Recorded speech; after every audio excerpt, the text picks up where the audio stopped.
The Financial Expert is a novel written by Mr. R. K. Narayan, who is the one of the most famous author, writer or playwright in India in the field of English literature.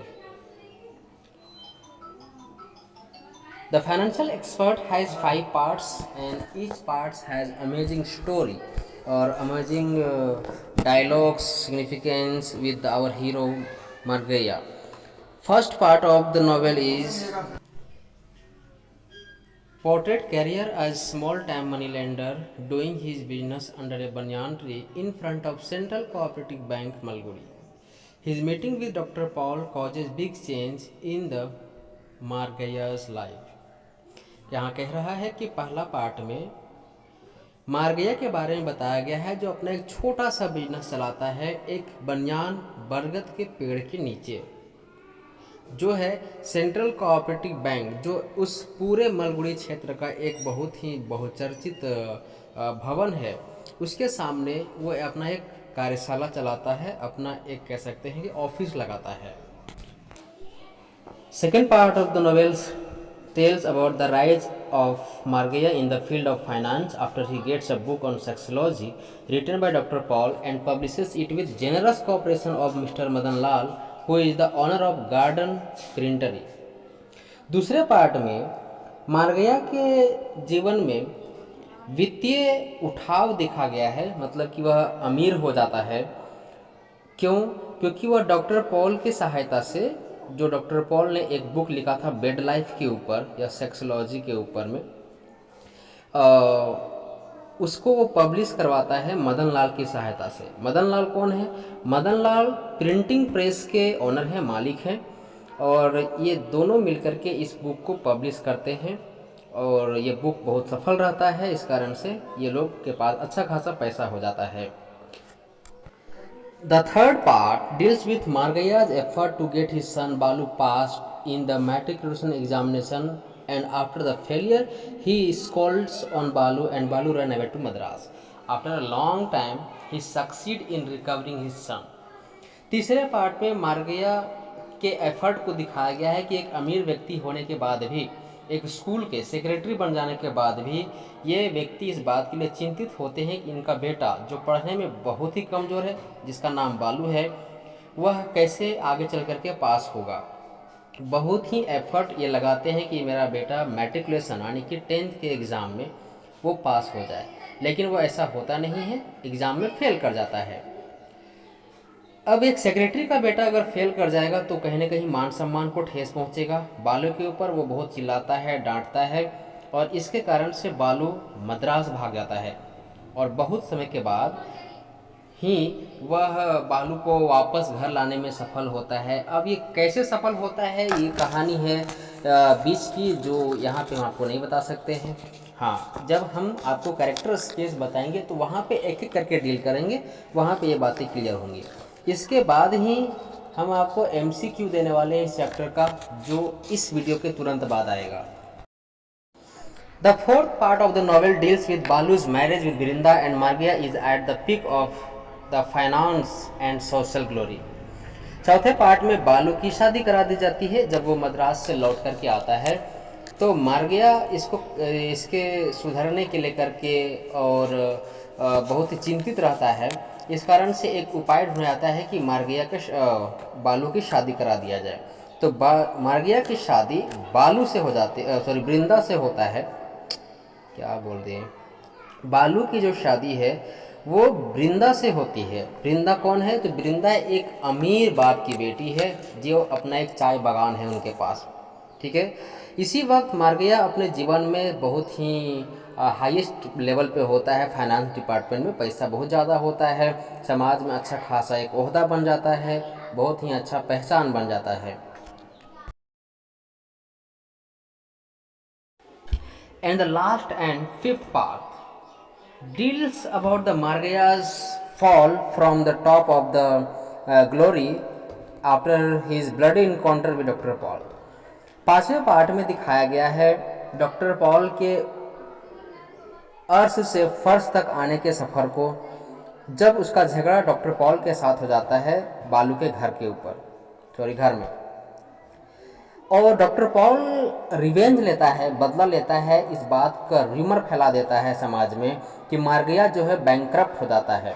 इसीलिए अचानक से जितने भी investor थे, क्योंकि बीच में जो मार्गया था वो एक स्कीम लॉन्च किया था कि पैसा दीजिए और उसका हायर इंटरेस्ट वो पे करेगा। ठीक है, अचानक से सारे लोग पैसा डिमांड करते हैं वापस और मार्गया फिर से गरीब हो जाता है। On the other way we can say that it is all about the rise and fall, financial rise and fall of Margayya, मतलब कि आर्थिक रूप से मार्गया के अमीर होने और फिर से मार्गया के गरीब होने के बीच के विजुअल्स को द फाइनेंशियल एक्सपर्ट क्रिएट कर रहा है। अब हम देखते हैं कि इसमें से कौन कौन से मेन कैरेक्टर्स आते हैं और जिसके बीच में ये कहानी पूरा रिवॉल्व करता है। The main characters of the novels are, number one is Margayya. Margya is one of the most important character for this novels, and he is the hero of our novels. मार्गया है कौन? मार्गया एक ऐसा व्यक्ति है जो फाइनेंशियली बहुत कमज़ोर है, कह सकते हैं गरीब है पैसे के तौर पर, लेकिन वह सेंट्रल कोऑपरेटिव बैंक मालगुड़ी के सामने एक फॉर्म फिलअप करने का कार्य करता है। कौन सा फॉर्म? वो ना लोन एप्लीकेशन जो होता है उसको भरने का काम करता है और इसके लिए वह लोगों से चार्ज करता है, कुछ पैसा लेता है भरने के लिए। अब जो मालगुड़ी के लोग हैं, वो इनको फाइनेंशियल विजार्ड कहते हैं। विजार्ड का मतलब क्या होता है? जादूगर। तो ऐसा क्यों कहते हैं? क्योंकि ये वो व्यक्ति है जो लोगों को लोन दिलवाने में बहुत भरसक मदद करता है। अच्छा, मार्गया का नाम एक्चुअल में मार्गया नहीं था। मार्गया का मतलब होता है मार्ग, मार्ग माने रास्ता, और अय्या मतलब दिखाने वाला। तो रास्ता दिखाने वाले को क्या कहते हैं? मार्गया कहते हैं। ये वहीं के लोगों के द्वारा आया था, जो ये साइन भी वही करता है मार्गया के नाम से। लोग ये सोचते हैं कि मार्गया इसका जन्मजात नाम है, बट ऐसा था नहीं। तो मार्गया कौन हुआ?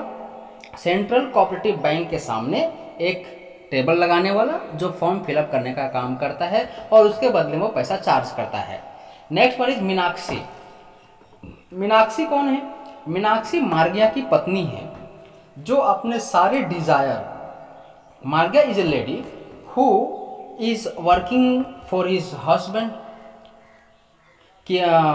Avoiding with her all desires of a common lady. एक सामान्य औरत के तौर पर, एक साधारण औरत के तौर पर जो भी अपनी इच्छाएं होती हैं उनको मार करके, उनको एकदम नेग्लेक्ट करके वो एक घर चलाने का काम कर रही हैं, उतना में ही जितना में इसका पति यानी कि मार्गया काम करके पैसा कमा पा रहा है। नेक्स्ट कैरेक्टर इज बालू। बालू कौन है? बालू मार्गया और मीनाक्षी का बेटा है, एकलौता बेटा है, पढ़ने में बहुत कमज़ोर है, जो आगे चल करके मैट्रिकुलेशन एग्ज़ाम, ठीक है, सीनियर सेकेंडरी एग्जाम जो होता है उसमें जाकर के ये फेल कर जाता है। ठीक है, ये वही लड़का बालू है जो फेल करने के बाद, जब मार्गया डांटता है अमीर होने के बाद, जब ये फेल होता है तो मार्गया उस वक्त अमीर हो जाता है। वो कैसे होता है हम लोग नॉवेल में पढ़ेंगे और इसका लिंक डिस्क्रिप्शन में दिया हुआ है। तो मार्गया डांटता है, बालू मद्रास भाग जाता है। बाद में इसके मरने की भी सूचनाएं आती हैं और इसमें ये सूचना आता है कि बालू मर गया है।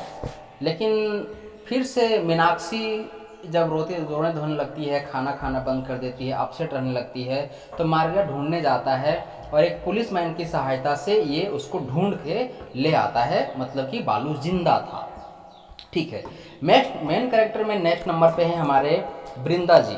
वृंदा कौन है?